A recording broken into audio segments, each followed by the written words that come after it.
In this video, we're going to talk about unit conversions.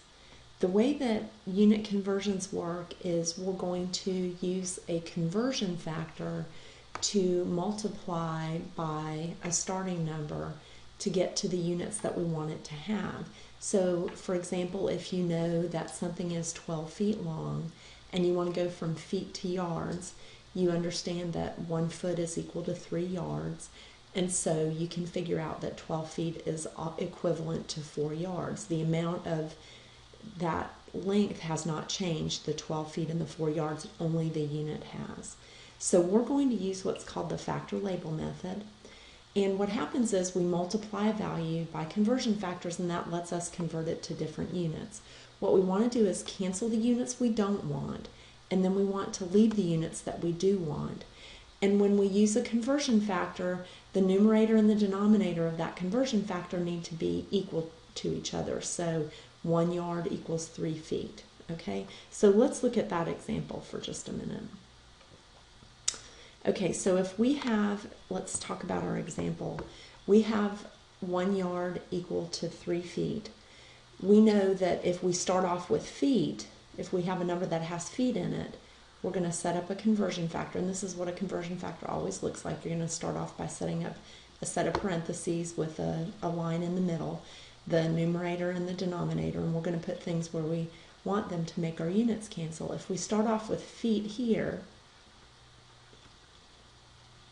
then we want feet here on the bottom to cancel out, and we want to put yards on the top so that that will be left as our unit, and feet will cancel.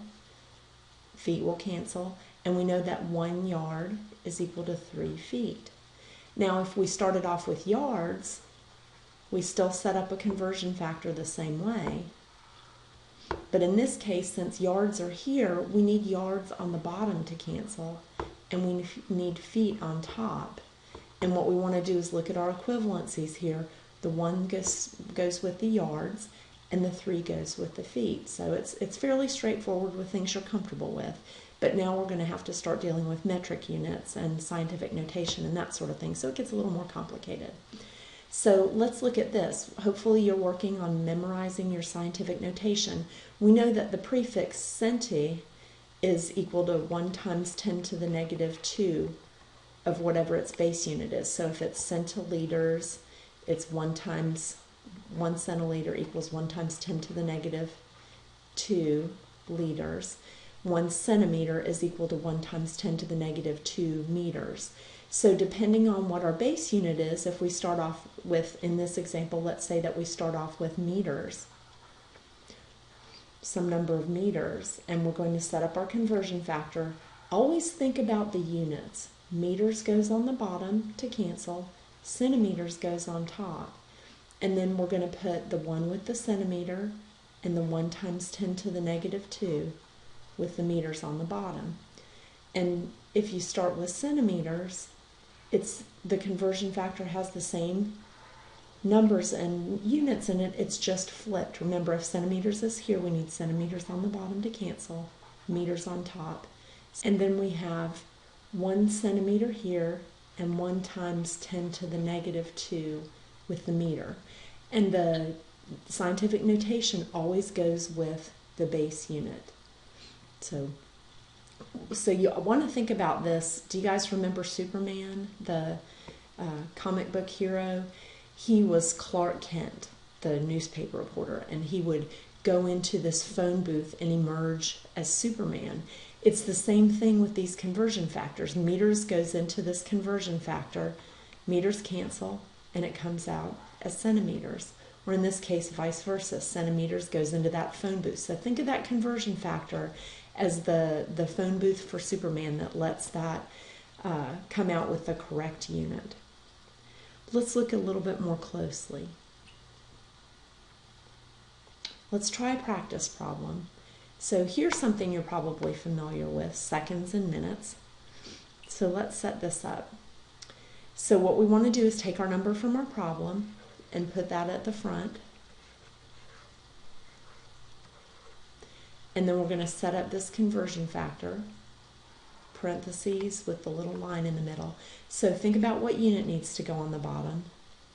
seconds, and we're trying to convert to minutes, so we're going to put minutes on top because that's the unit we want to end up with. And hopefully we all know that 1 minute is equal to 60 seconds. So anytime we have an equality like that, it can become this conversion factor. And depending on which unit you start with, minutes or seconds, you have to figure out which unit you want to go on the bottom or the top. Go ahead and cancel your units. We're left with minutes, which was what we wanted to do. Hopefully you guys are doing this in your head and you know that this would be 4 minutes.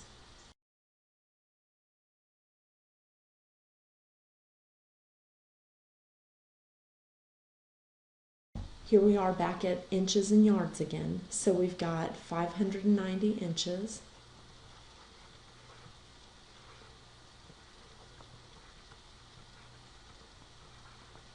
And then we want to convert to yards.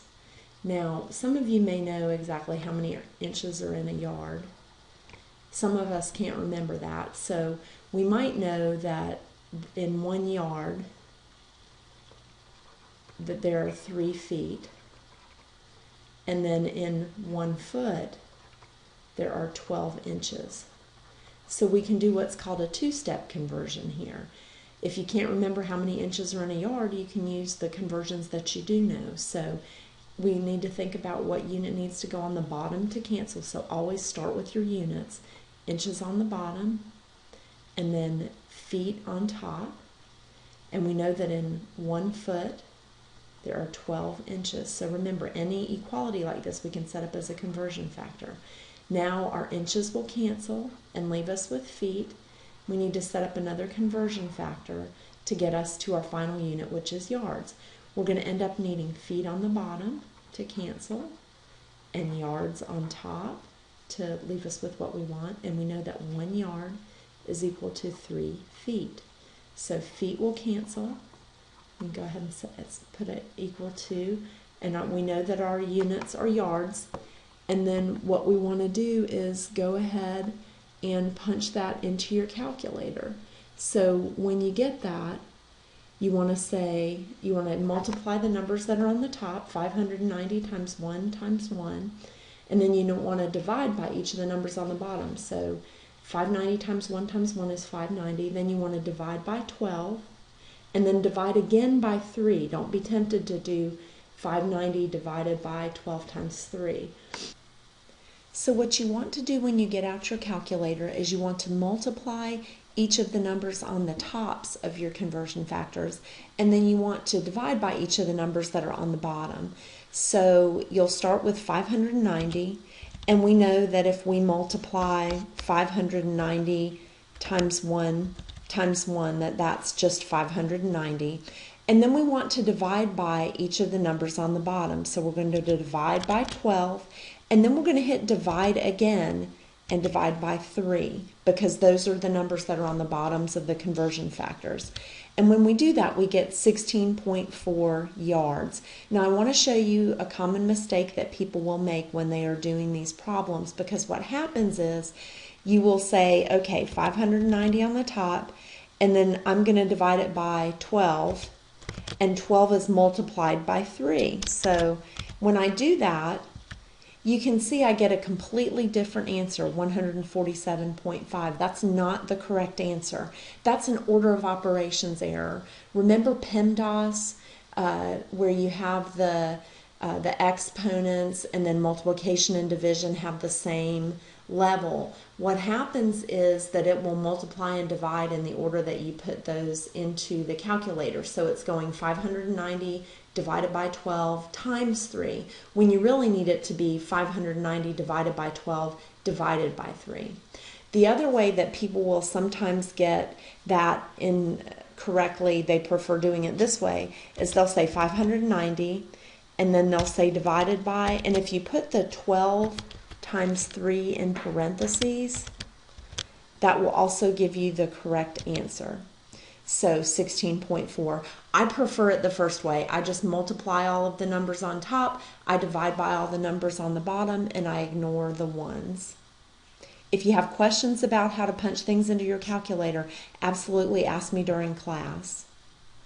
So 450 milligrams to grams. So again, we're going to start off with the number that we have in our problem and set up that conversion factor. Milligrams on the bottom, that will cancel milligrams, and then grams on top. And what we have to think about is where the scientific notation goes. So what you want to do is you want to make sure that you put your scientific notation always with your base unit. Your base unit is the one without the prefix. So in this case, milli is a prefix, so we're going to have it with grams. Hopefully at this point you know that the scientific notation for milli is 1 times 10 to the negative third. And then we just put a 1 with the milligrams. And when you go ahead and punch that into your calculator, what you'll want to do is go ahead and type in the 450, and then you want to multiply it, and then you want to enter 1 times 10 to the negative third, so 1, and then you need to use this EE button, and you can see to get to it you have to hit second, and then this key that has the EE above it, and then you want to enter negative 3, and then just hit enter, and that will give you your answer, 0.45. So remember, always put the scientific notation that you've memorized with that base unit. And the base unit is that unit that does not have a prefix. So remember that there will be different prefixes, and that scientific notation that you memorize is what goes with them. Always put that scientific notation with that base unit. Okay? Let's try another one.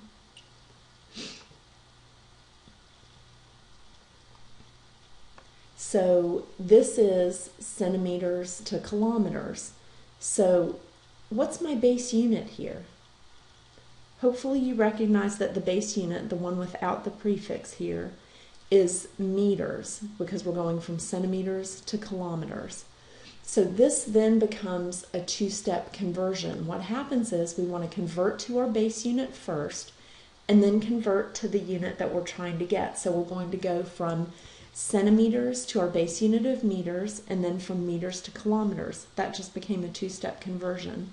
The way that you want to, the reason that you want to do this way is that I don't remember all of the scientific notation for things like centimeters to kilometers or gigameters to decimeters. I just know the scientific notation to get to that base unit. So your first conversion, if you're going from one unit to another that has a prefix, is always going to be to the base unit. So let's put this in. Okay, so we're going to start off with what we have in our problem, 85 centimeters. And we're going to set up the conversion. And remember, we want to go to the base unit first. Our base unit is meters. So think about that. We've got meters and centimeters. We need centimeters on the bottom to cancel. And we need meters on the top because that's the unit we need to go to. And then centimeters will cancel. We know that our scientific notation for centi is 1 times 10 to the negative 2. That goes with our base unit always. And then a 1 with our centimeters. Now that we've got it in meters, we want to go from meters to kilometers. So let's set up another conversion factor. We want meters on the bottom to cancel, and then we want kilometers on top. And hopefully you know that your scientific notation for kilo is 1 times 10 to the third. And then you want to put that with the base unit. Remember that the base unit's the one without the prefix, so that gets 1 times 10 to the third on the bottom with meters, and 1 with the kilometers. Now, the challenge here is how to put this in your calculator. Okay, so we're going to enter 85 times 1 e negative 2. And then we're going to divide by 1, remember to use that second e, 3, and then click enter, and that gives you the correct answer, 8.5 e negative 4. Sometimes people don't want to use the exponent, that e key. They want to use this little, I call it kind of a caret, the thing that makes the exponent. But I want to show you what happens when you do that. It creates an order of operations error. So let's do the same problem that way. 85 times 1 times 10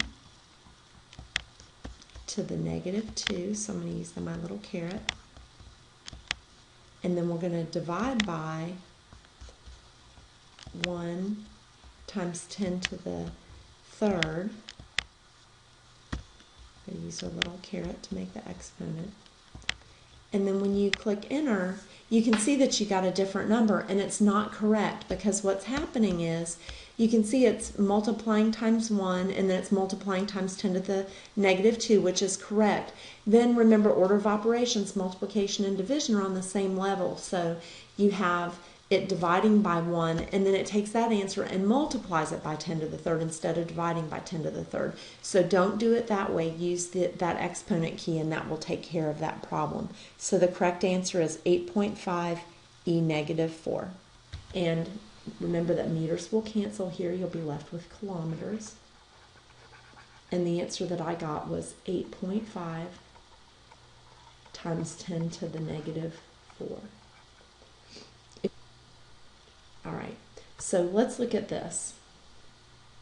I know that you're looking at that and going, I have no clue.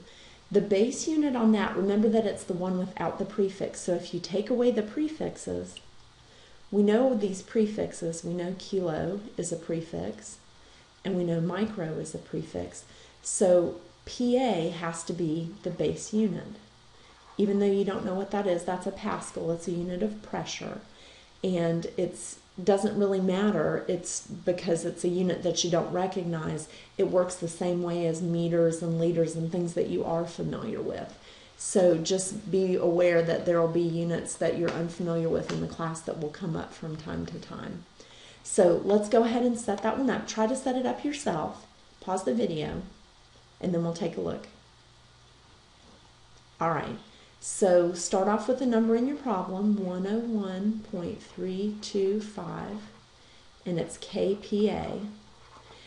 Since we've got a conversion where we're going from one unit with a prefix to another unit with a prefix, that means it needs to be a two-step conversion. So we're going to go from kPa to PA to micro PA. That's that little funky U, the little micro.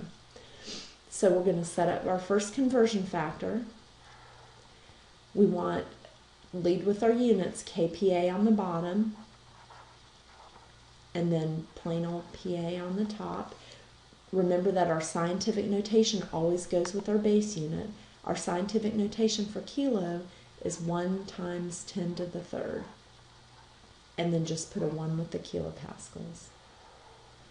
Then our next conversion factor, our kilopascals have canceled, and then we've got PA, so we want PA on the bottom to cancel, and then micro PA on the top. Remember that our scientific notation again goes with our base unit, 1 times 10 to the negative 6. Make sure you're memorizing those. Now, once you've done that, our PA will cancel. We're left with micro PA, which is what we wanted in our final answer. And then when you put that into your calculator, it's going to be 1.01325 times 10 to the 11th.